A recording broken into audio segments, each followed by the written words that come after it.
Imagine this: a millionaire CEO walks into a supermarket, but what happens next will leave you speechless. Millionaire CEO saw a woman fired for helping his autistic daughter. He walked up and said, "You work for me now." The sliding doors of the crowded supermarket opened with a familiar hiss, letting in the scent of cleaning fluid and overripe bananas. Ethan Rivers stepped inside, his tall frame moving with quiet confidence. Dressed in a tailored charcoal suit, he looked more like a boardroom boss than a man on a grocery run.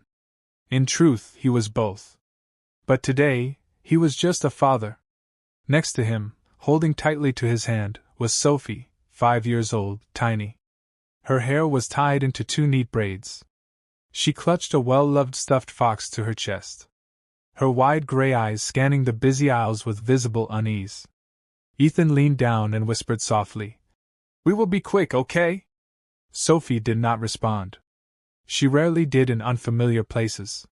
Her shoulders were tight, her steps small and cautious. The store was buzzing with shoppers, beeping carts, crackling intercoms, loud music playing from the speakers overhead.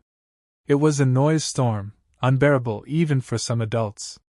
For Sophie, it was a minefield. And then the meltdown began. But wait until you see who stepped in to save the day. They had barely reached the produce section when it started.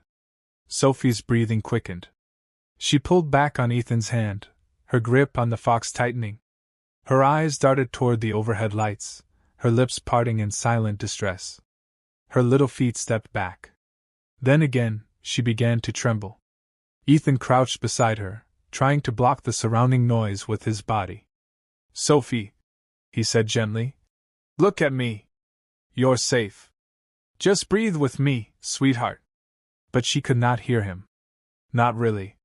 Not in the way that mattered. Her eyes glazed with panic. Her breathing turned into shallow gasps. Her fingers began fluttering. Her way of trying to cope. And then she froze. A low moan escaped her lips. The start of a meltdown Ethan had fought so hard to prevent. A voice broke through the chaos. Not loud, not commanding, but soft and steady. "Hi there." A young woman in a green supermarket vest approached slowly. Her honey blonde hair was tied in a tidy bun, and her name tag read, "Haley." She knelt down, careful not to crowd Sophie, and spoke in a calm, measured tone. "It is okay. You are safe," she said, placing her hand gently over her own heart, then extending it outward in a simple sign. Then, using slow gestures and soothing rhythm, she began guiding Sophie through a breathing exercise. Hands up in. Hands down out. Sophie's trembling slowed. Her lips followed the rhythm. In out. Haley continued, never taking her eyes off the girl, never once raising her voice. After a few long seconds, Sophie's fingers stilled, her gaze locked on Haley's hands. Then, so softly it could have been imagined, Sophie whispered, "Safe." Haley smiled. "Yes, safe." Sophie reached forward and gently took Haley's hand. Ethan watched, stunned. His daughter had never done that with a stranger before, but the moment was broken. A man stormed over, graying hair, red face, clipboard in hand. The store manager. "Haley, what are you doing? This is not your job. You left your station." Haley stood still, holding Sophie's hand loosely. "She needed help," she said calmly. "I was trying to." "You were trying to not do your job. I don't care what excuse you have. You are done. Turn in your badge." A hush fell over the nearby shoppers. Ethan stood up, face unreadable. Haley looked down. She unclipped her name tag, her hands trembling now. She bent to return it, lips pressed together. That was when Ethan stepped forward. He pulled a card from his wallet, handed it to her, and spoke in a voice that silenced the entire aisle. "You do not work for them anymore," he said. He glanced at Sophie, who still had her small hand wrapped around Haley's fingers. Then he looked back at Haley. "You work for me now." Gasps echoed around them. Haley blinked, too stunned to reply. Sophie, unaware of the commotion, leaned her head against Haley's arm. And for the first time in a long time, Ethan Rivers realized he had just seen something money could not buy. Someone who heard his daughter, even when she said nothing at all. Haley Munro had not expected to hear from him again. After the whirlwind at the supermarket, after the way his voice had cut through the noise, she went home thinking maybe he had spoken in the heat of the moment. A wealthy father, grateful, reacting. She had been fired, yes, but people said things when emotions ran high. So when her phone rang the next morning and the name Ethan Rivers appeared, her first instinct was to freeze. Then cautiously she answered. "I meant what I said," he told her. "I am offering you a job." "A job?" she repeated, still in disbelief. "A position?" As Sophie's personal support companion, someone she can trust, someone to help her connect. Haley's heart jumped. "I am not certified," she said quickly. "I took some classes, volunteered, but I am not a therapist." "I know that," Ethan replied. "But what you have, no program teaches." He paused. "You listened with your heart," he said, and she listened back. That afternoon, Haley stood outside a tall black gate, hesitating before pressing the buzzer. The house was sleek but warm, softened by climbing vines and low golden light. A home that belonged to a man who once lived in silence until a little girl changed everything. The housekeeper welcomed her inside. Ethan waited near the stairs in a navy sweater instead of a suit. "Less CO, more father," he nodded, though his gaze kept drifting down the hallway. "She's in her art room," he said. "She draws when she is unsure."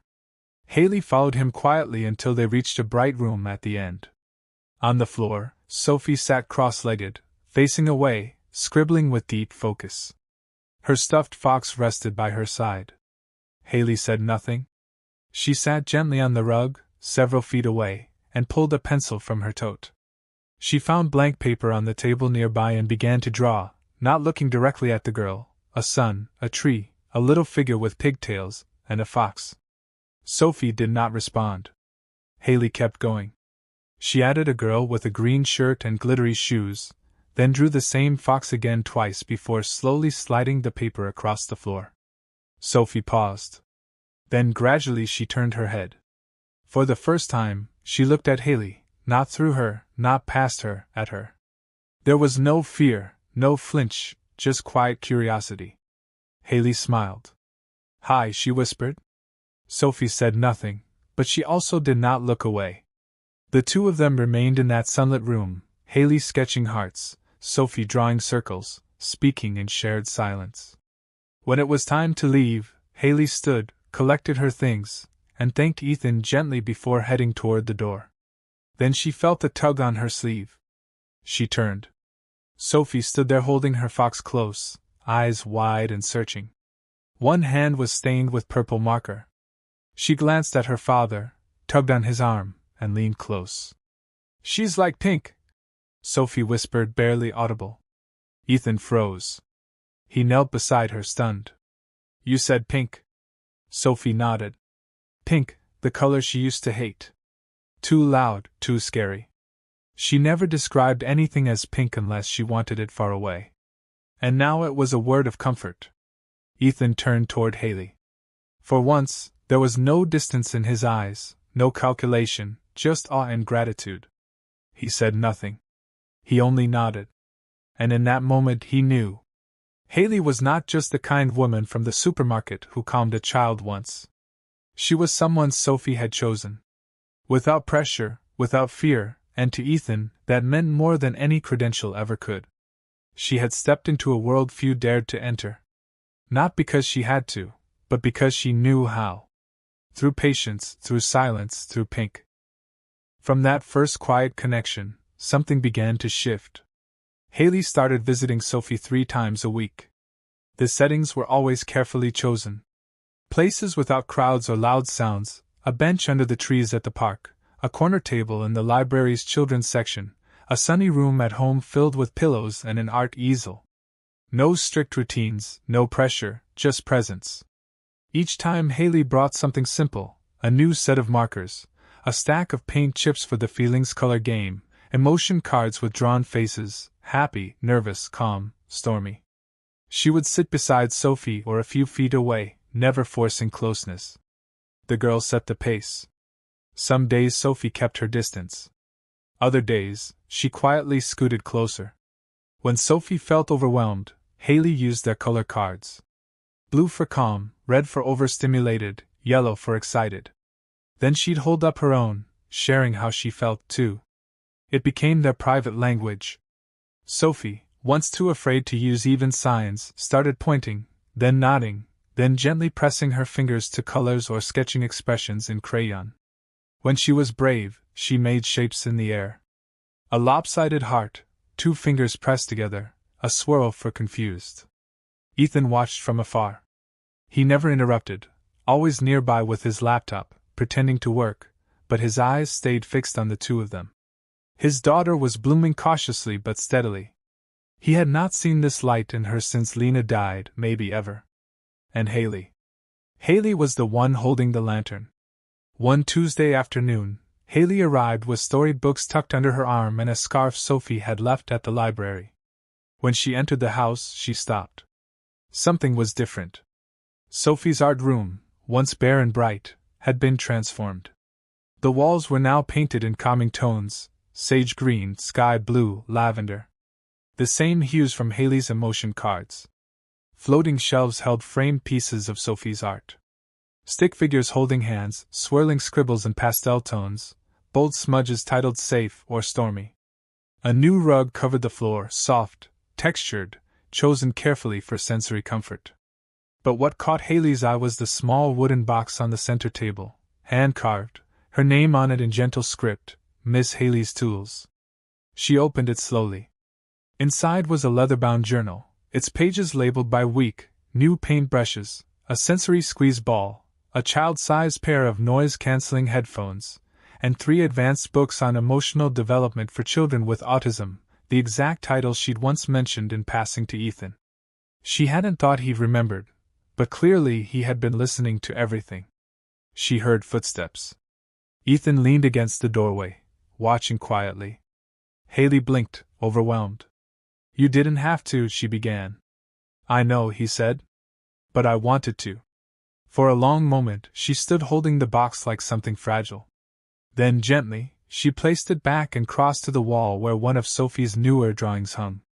3 figures, one tall with glasses, one small with a fox, and one with long yellow hair. Sophie peeked in from the hallway. Seeing Haley, she ran in and took her hand. Then softly, she raised Haley's arm and placed it over her own shoulder. Her version of a hug. Ethan stood in the doorway, heart full. Not with grief, but with something closer to hope. For the first time in years, it felt like this house wasn't full of silence anymore. It was full of understanding. It was a quiet evening. The kind of quiet that only happens when a child is asleep, and there are no more dishes to wash, no more emails to send, no more questions to answer. Ethan sat on the couch, a steaming mug of tea in his hand. Haley sat across from him, legs tucked beneath her, sipping her own. The lights were dimmed, the house wrapped in a kind of stillness that made truths easier to say. He had not planned to talk about Lena, but the silence made space for it. "She died the day Sophie was born," Ethan said quietly. Haley looked up, her expression softening instantly. "There were complications," he continued.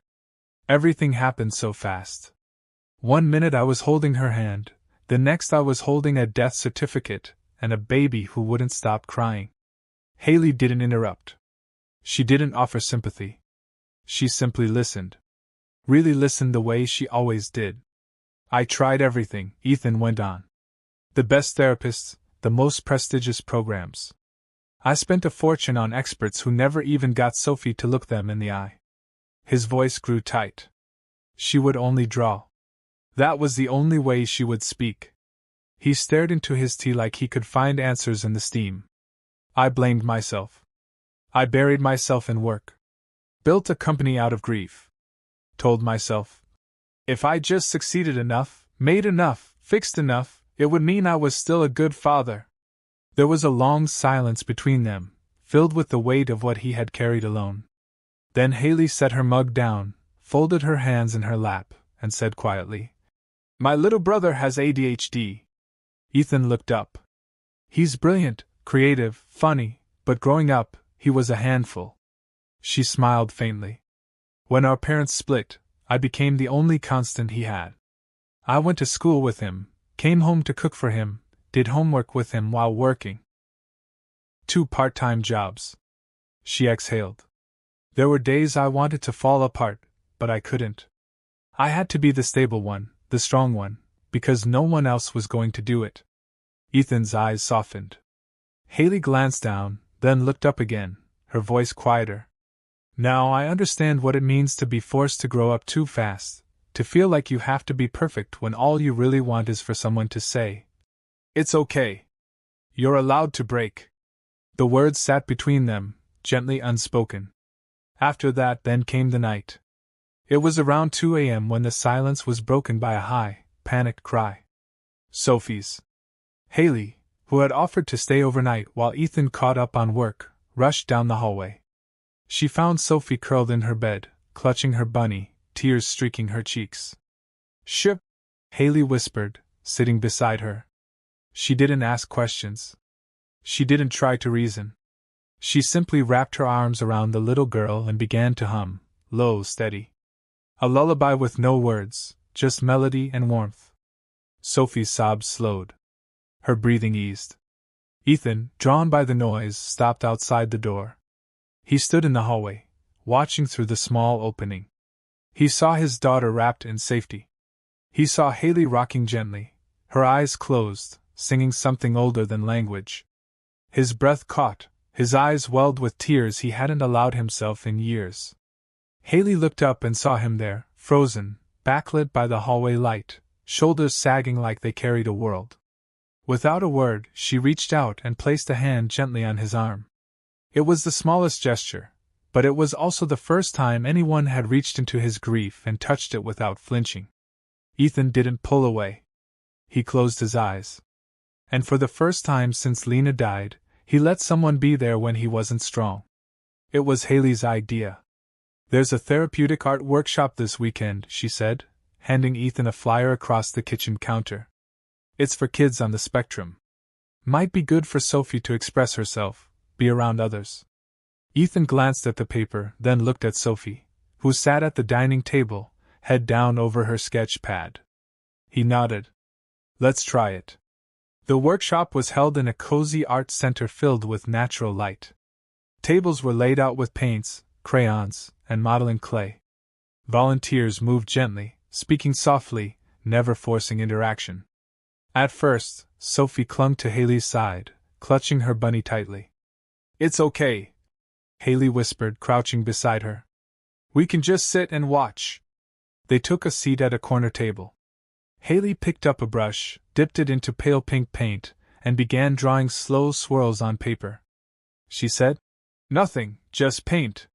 Sophie peeked sideways, then reached for a crayon. By the end of the session, Sophie had drawn something new. 3 figures hand in hand.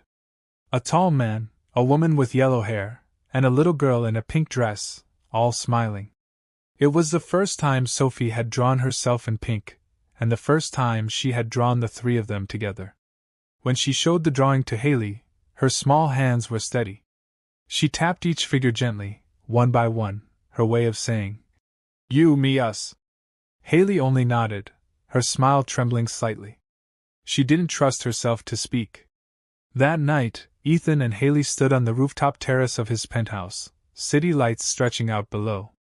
Inside, Sophie was asleep, the drawing tucked under her pillow. They leaned on the railing in quiet. "You didn't just help Sophie," Ethan said. "You helped me realize that silence isn't always empty. Sometimes it heals." Haley turned, caught off guard by the rawness in his voice. "She needed someone to meet her where she is," Ethan continued. "Not pull her into a world she wasn't ready for. You did that, and you never asked for anything." Haley smiled faintly, brushing a loose strand of hair behind her ear. "She gave me more than I gave her." Silence settled again, this time peaceful. 2 nights later, Ethan asked Haley to take a drive with him. He didn't explain where they were going. They pulled up to a quiet cemetery just as the sun dipped low. They walked slowly until he stopped at a modest stone. Lena Rivers' beloved wife and mother. Ethan knelt, pulling a small frame from a canvas bag. Inside was Sophie's drawing, laminated, preserved. He set it at the base of the headstone, adjusting it carefully. "I come here every month," he said softly. "To talk to her, tell her about Sophie. I've never brought anyone else." Haley stood silently beside him, unsure of what to say. "I think," he continued, still looking at the drawing, "if she were here, she'd be grateful you are." Haley's throat tightened. "She was kind," Ethan said, rising, soft-spoken, but fierce when it came to people she loved. He turned to face Haley, voice lowering. "She would have seen you the way I do." The words weren't romantic or pressured, just honest. Haley didn't look away. Instead, she opened her bag and pulled out a charm. 3 small twine and bead circles interwoven. "Sophie and I made this last week," she said, placing it gently beside the frame. "She said it was for someone who watches from the sky." Ethan's eyes closed for a moment. When he opened them again, he didn't speak. He didn't need to because Haley already understood. It was a quiet Sunday afternoon.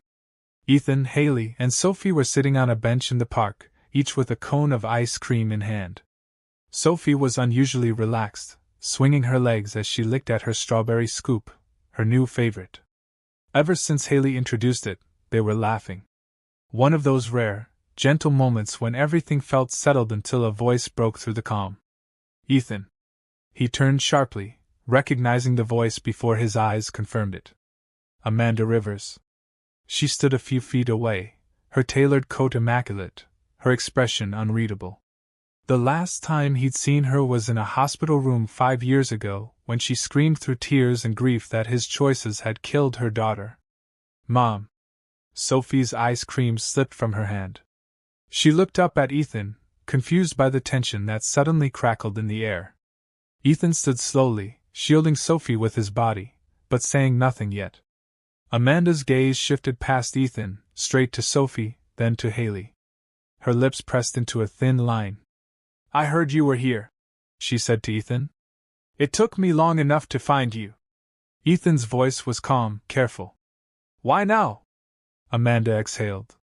"Because she's my granddaughter, and I want to know her. It's time." Before Ethan could reply, Amanda looked at Haley, eyes narrowing. "And who is this?" she asked. Haley stood, offering a polite but restrained smile.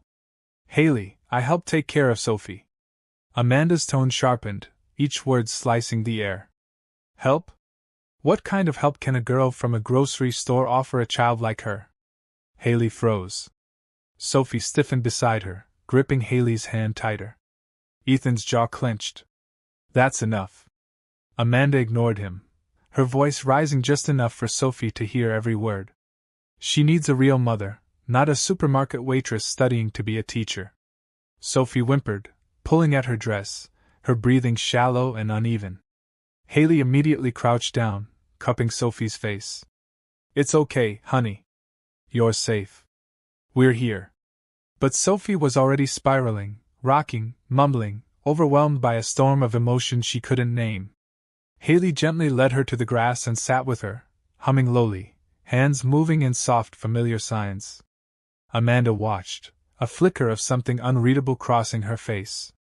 Later that evening, after Sophie had calmed and gone to bed, Ethan and Haley sat in the kitchen, the silence heavy between them. "She wants time with Sophie," Ethan finally said. Haley nodded, though her eyes were clouded. "She's her grandmother. You can't erase that." Ethan looked tortured. "But Sophie barely knows her. And after today, she still deserves the chance to know her family," Haley said softly. He sighed, leaning forward, resting his elbows on the table. "I don't know what the right thing is. I don't want Sophie to feel abandoned by anyone, but I also can't let anyone make her feel unsafe, even Amanda." Haley reached across the table, covering his hand with hers. "Then you'll make the decision that keeps her heart whole." A few days later, Ethan made his choice. He called Haley to the garden behind the house where Sophie was playing quietly with finger paint. "I've decided to let Amanda spend time with Sophie," he said. Haley nodded slowly. "Of course. I think they should have a few weeks together alone," Ethan added, his voice lower now. Haley's breath hitched, but she didn't argue. I understand, she said then gently. If that's what's best for her, I'll step back. But I'm not going anywhere, Ethan. I'll always be close. Just not in the way she needs right now. Her words didn't sting. They settled into him like a bomb because there was no resentment, only love. As she turned to leave, Sophie looked up and sighed. You come back? Haley bent down, brushing paint from Sophie's nose, and signed back with a small smile. Always. The days felt quieter without Haley. Sophie no longer ran to the garden in the mornings. Her crayons stayed tucked away. The easel in the corner, once vibrant with color, now stood blank. Amanda tried everything. Books, puzzles, even cookies from Lena's old recipe. But Sophie stayed distant. No eye contact, no words, no smiles. Every night, Amanda found her curled in bed, clutching the pink headband Haley had embroidered with a tiny S. The first few nights, Amanda tried to take it, thinking it was a crutch. But the way Sophie let out a silent, panicked cry stopped her cold. One evening, Amanda sat at the kitchen table, staring at an untouched plate of mac and cheese.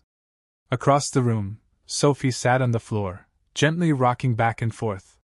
Amanda pressed her hands together and whispered, She doesn't even see me. Haley had returned to routine. She worked part-time at a learning center, resumed evening courses, and tried not very successfully not to think about Sophie every day. But she failed. Every time she saw a child with light-up shoes, she thought of Sophie. Every time she saw a pink crayon, her chest ached. So, she wrote a letter, not for Sophie, not to Ethan, but to name what she couldn't shake. She folded it and gave it to Ethan's assistant. That evening, Ethan read it. I didn't know what love was until a little girl held my hand without saying a word, and I knew I was already hers. He sat still for a long time, eyes on the city lights outside the window, heart full of something he couldn't name, longing, maybe hope. The next morning, before sunrise, a knock came at his door. Amanda stood there, coat on, eyes tired. Beside her, Sophie, silent, half asleep, her head resting on Amanda's side. She hasn't smiled in days, Amanda said. She doesn't speak, not even with her eyes. Ethan dropped to one knee and pulled Sophie into his arms. She didn't resist, didn't move, just rested her head against his shoulder like a leaf clinging to glass. I thought blood would be enough, Amanda whispered. But she doesn't need my name. She needs safety, and she only found that in one place. Behind them, the gate opened. Haley. Ethan had called her the night before, asking her to come. No explanation, just please. Amanda turned and saw her. Haley, hair pulled back, face unsure. She stood frozen at the edge of the porch. She missed you, Amanda said gently. Sophie stirred. She opened her eyes, looked across the porch, and blinked. Then quietly, she slid down from Ethan's arms, walked over to Haley and pressed her forehead to Haley's knee. Haley knelt down slowly. Sophie raised her hands, fingers trembling, and signed. Safe. Haley's eyes filled. She signed back. Always. Amanda stepped down the porch steps, wiping her eyes. Her voice shook as she said, I'm sorry for everything and thank you for loving her the way she needs to be loved. Ethan stepped beside Haley, placing a steady hand on her back. No one said more. They didn't need to. That morning, the sun rose gently over the house. Sophie sat between the two people who understood her best, nestled in the silence they all shared. And for the first time in weeks, she reached for a crayon. Pink. The rain was soft that afternoon, barely more than a mist. The sky wore a quiet gray, and the sidewalks glistened like memories. Ethan parked the car in front of the same little ice cream shop where everything had unraveled months before. The doorbell chimed as they stepped in. Haley, Ethan, and Sophie, hand in hand. Sophie, now a little taller, a little more expressive, wore her favorite denim jacket and sneakers with star patches. She immediately rushed to the window seat, she remembered, where she once sat holding Haley's hand in silence. Haley carried a small leather-bound book worn at the edges. She waited until Sophie had chosen her strawberry swirl before sliding into the booth beside her. Ethan sat across, eyes full of something between gratitude and awe. "What's that?" Sophie asked, pointing at the book. Haley opened it page by page, revealing drawings, each one a frozen moment in time. Crayon lines of hands reaching, circles representing people, trees with oversized leaves. Some were messy, chaotic. Others were gentle, filled with soft colors and calm spaces.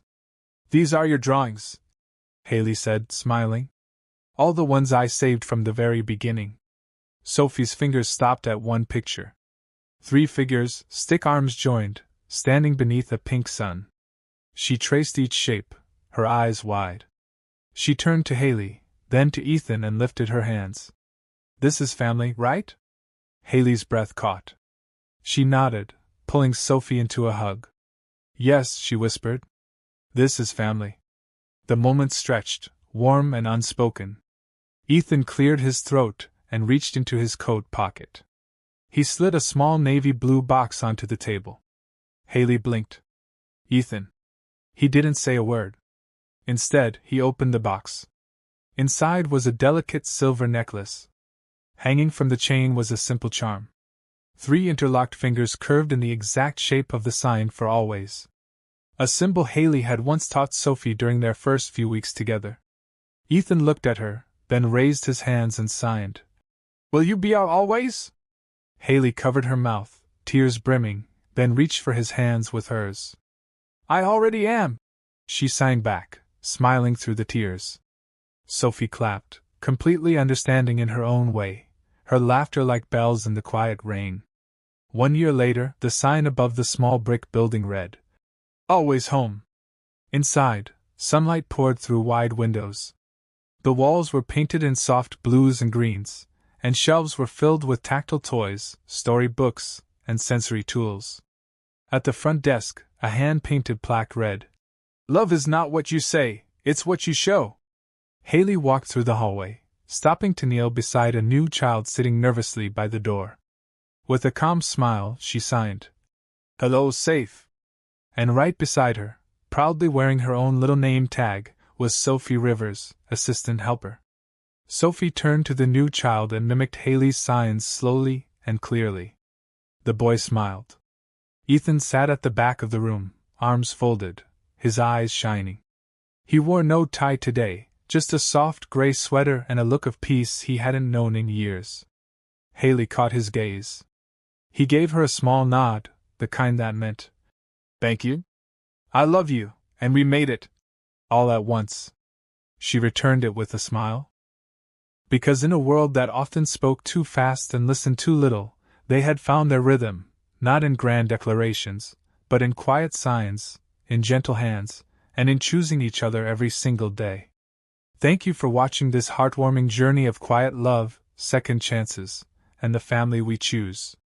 If this story touched something in you, whether it was Sophie's strength, Haley's compassion, or Ethan's silent healing, don't forget to let us know. Tap the hype button to show your love. And subscribe to Soul-Stirring Stories for more tales that speak not just to your ears, but to your heart. Because sometimes the most powerful stories are the ones whispered without a word. We'll see you in the next chapter.